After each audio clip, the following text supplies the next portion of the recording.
नमस्कार मित्रों, मेरा नाम है आदित्य। आप देख रहे हैं एडवोकेट आदित्य यूट्यूब चैनल। जब भी एक पत्नी अपने पति के विरुद्ध भारतीय दंड संहिता की धारा 498A या 125 सीआरपीसी के अंतर्गत मुकदमा लगाती है तो उसमें एक बात वो कॉमन लिखवाती है कि जब मेरी शादी हुई तो मेरी शादी में मेरे पिता ने 5 लाख, 10 लाख, 20 लाख, 50 लाख इस प्रकार का एक अमाउंट वो लिखवाती है कि पैसे खर्च हुए।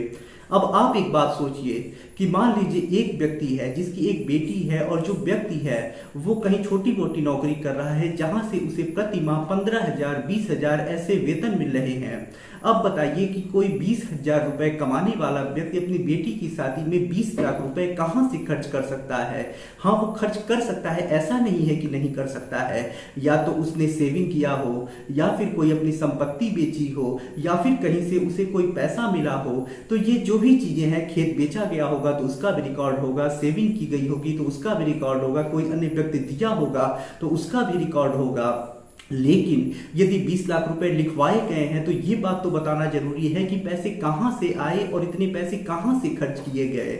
अब ये बात पति ध्यान नहीं देते हैं, लेकिन एक व्यक्ति था जिसके ऊपर उसके ससुर ने, पत्नी ने केस दर्ज कराया था और इसी बात के लिए उसने कार्यवाही की जिसमें जो ससुर था वो पकड़ा गया, उसका झूठ पकड़ा गया, जिसके लिए कोर्ट ने ससुर के विरुद्ध 1 करोड़ रुपए जुर्माना भी लगाए और 4 साल की सजा भी सुनाई। क्योंकि ससुर जो था उसने आय से अधिक संपत्ति रखी थी, क्योंकि जो ससुर था उसे 20,000 रुपए मिल रहे थे और दिखा रहा था कि 20 लाख रुपए शादी में खर्च हुए।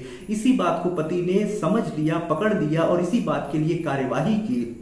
तो यदि आपके साथ ऐसा हुआ है, आपके भी केस में ऐसा हुआ है, तो आप चाहे तो जिस प्रकार से इस पति ने कार्यवाही की है, जो आगे मैं आपको मामला बताऊंगा, उस प्रकार से आप भी कार्यवाही करा के अपने ससुर के विरुद्ध कार्यवाही करा सकते हैं, उसे जेल भिजवा सकते हैं, उसके ऊपर जुर्माना लगवा सकते हैं और खुद को भी निर्दोष साबित करा सकते हैं। तो आइए इस मामले को समझने से पहले किस प्रकार से कार्यवाही की गई, आपको क्या करना है, ये समझने से पहले मैं आपसे 2 महत्वपूर्ण बातें बता देता हूं। पहली चीज तो ये कि मेरी एक किताब पब्लिश हुई है जिसका नाम है legal guide for husband in matrimonial cases. अब देखिए, जैसा इस किताब का नाम ही है legal guide for husband in matrimonial cases, वैसा ही इस किताब का उद्देश्य भी है। इस किताब में आपको मैट्रिमोनियल केसेस जैसे 498, 125 CrPC, DV act section 9, divorce case, इन सभी मैट्रिमोनियल केसेस से संबंधित काफी अच्छी जानकारी मिल जाएगी कि किस प्रकार से इन केसेस की प्रक्रिया चलती है, किस प्रकार से आपको आपत्ति लगानी होती है, कैसे अपना प्रार्थना पत्र देना होता है, कैसे भरण पोषण देने से बच सकती हैं, कैसे 498 से खुद को डिस्चार्ज करा सकती हैं, कैसे केस को क्वैश करा सकती हैं, किस प्रकार से सेक्शन 9 के आधार पर डाइवोर्स लेंगे, कैसे सेक्शन 9 के आधार पर मेंटेनेंस देने से बचेंगे, मेंटेनेंस केस कैसे खारिज कराएंगे। तो ये सारी चीजें आप इस किताब के माध्यम से समझ सकते हैं। तो यदि आप मैट्रिमोनियल मुकदमा लड़ रहे हैं, आपको कोई गाइड करने वाला नहीं है, आपको कोई चीजें बताने वाला नहीं है, तो इस किताब का अध्ययन करके आप जानकारी जुटा सकते हैं, जिससे कि आपका समय बचेगा, पैसा बचेगा, साथ ही साथ आपको कोई मिसगाइड नहीं कर पाएगा। तो यदि आप जानकारी जुटाने के लिए इस किताब का अध्ययन करना चाहते हैं तो किताब का जो मूल्य है वो 600 रुपए है, जिसमें कोरियर चार्ज भी है।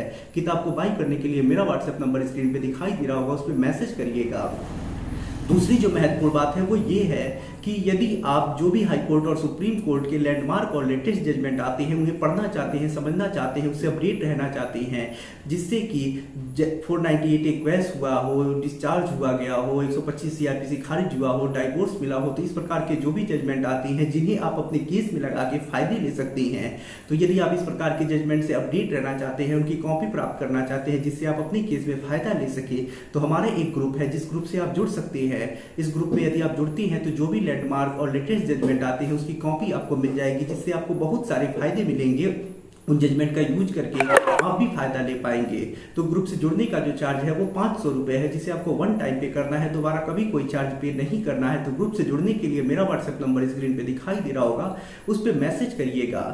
तो आइए अब इस महत्वपूर्ण मामले को समझते हैं, जिसमें जो ससुर था, जो पत्नी थी, उन्होंने झूठ बोला था, झूठ बोल के 498 का केस किया था, उसमें काफी बढ़ा चढ़ा के बातें लिखवाई थी, पैसा लिखवाया था, जिसको पति जो था उसने पकड़ लिया, उसी बात के लिए कार्यवाही किया, जिसमें ससुर के विरुद्ध काफी बड़ी कार्यवाही हो गई। कोर्ट ने ससुर के विरुद्ध 1 करोड़ रुपए का जुर्माना भी लगाया, साथ ही साथ 4 साल की सजा भी कर दी। तो आइए इस मामले को समझते हैं किस प्रकार से क्या किया गया है। तो देखिए, ये जो मामला है वो मध्य प्रदेश के ग्वालियर का है।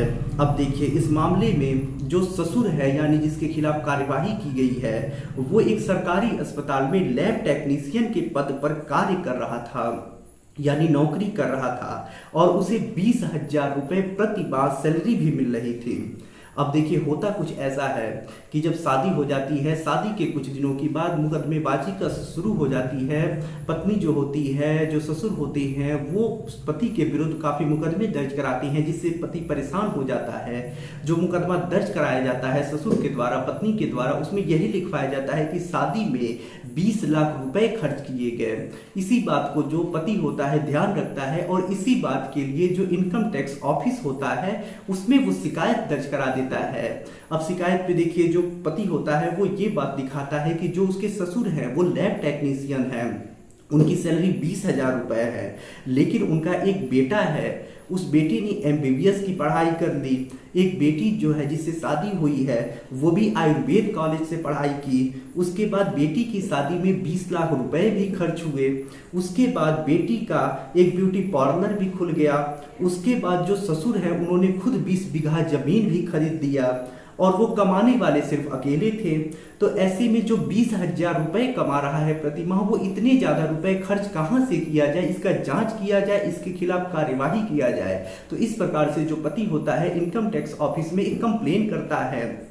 यदि आप इस प्रकार से कंप्लेन करना चाहते हैं, आपका भी कुछ ऐसा मामला है, कंप्लेन की ड्राफ्टिंग मुझसे कराना चाहते हैं, तो मैं आपकी ड्राफ्टिंग कर दूंगा। मैं चीज़ों को, फैक्ट को अच्छी तरह से बना के आपको दे दूंगा, जिससे आप भी चाहें तो अपने ससुर के खिलाफ कार्यवाही कर सकते हैं। मेरा व्हाट्सएप नंबर स्क्रीन पे दिखाई दे रहा होगा, उस पर मैसेज करिएगा।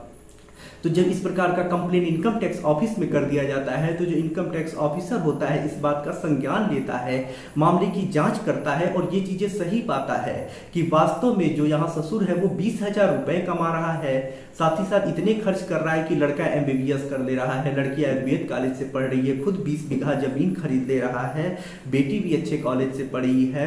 इतने सारे पैसे कहाँ से आ गए, इसका कोई रिकॉर्ड ही नहीं होता है। तो ये बात स्पष्ट होती है कि आय से अधिक यहाँ पे संपत्ति है ससुर के पास, और आय से अधिक संपत्ति रखना एक प्रकार का क्राइम होता है, और इसके लिए FIR दर्ज होता है, चार्जशीट लगती है, मुकदमा चलता है, और जो न्यायालय होता है वो ये पाता है कि इस व्यक्ति के पास आय से अधिक संपत्ति है, जिसमें लगभग 1 करोड़ रुपए का जुर्माना लगाया जाता है। साथ ही साथ आय से अधिक संपत्ति रखने के लिए 4 साल की सजा भी सुना दी जाती है।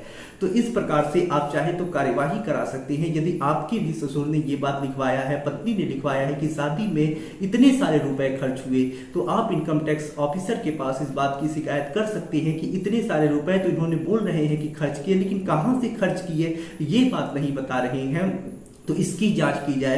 अब यदि जांच होता है, ये पाया जाता है कि हाँ वास्तव में खर्च हुए, तो अब ससुर बताए कि कहां से पैसे मिले, कहां से उसने खर्च किए। जांच में ये पाया जाता है कि नहीं खर्च हुए हैं, झूठ बोला है, तो ऐसे में आप खुद बेगुनाह साबित हो जाएंगे। ये बात साबित हो जाएगी कि खर्च ही नहीं हुआ है, झूठ बोला जा रहा है, तो आप बच जाएंगे। तो आपको इस प्रकार से कंप्लेन करने से बहुत बड़ा फायदा मिलने वाला है। तो यदि आप इस प्रकार की मुझसे ड्राफ्टिंग कराना चाहते हैं, तो इसके लिए मेरा व्हाट्सएप नंबर स्क्रीन पे दिखाई दे रहा होगा, मैसेज करिएगा, मैं आपको इस कंप्लेंट की ड्राफ्टिंग करके दे दूंगा। तो आशा कर रहा हूं ये जानकारी आप लोगों को काफी ज्यादा पसंद आई होगी। यदि आप किसी कानूनी समस्या से परेशान है और ऐसे में आप मुझसे फोन पे बात करके अपनी कानूनी समस्या का समाधान प्राप्त करना चाहती हैं, तो मेरा व्हाट्सएप नंबर स्क्रीन पे दिखाई दे रहा होगा, उस पर मैसेज करके अपॉइंटमेंट बुक करा के आप मुझसे कॉल पे बात करिएगा। वीडियो पसंद आया हो तो वीडियो को लाइक करें, अपने दोस्तों के साथ शेयर करें, और यदि आप चैनल पे नए हैं तो चैनल को सब्सक्राइब करके बेल आइकन को दबाएं। मिलते हैं नए वीडियो के साथ अगले दिन, तब तक के लिए जय हिंद, जय भारत।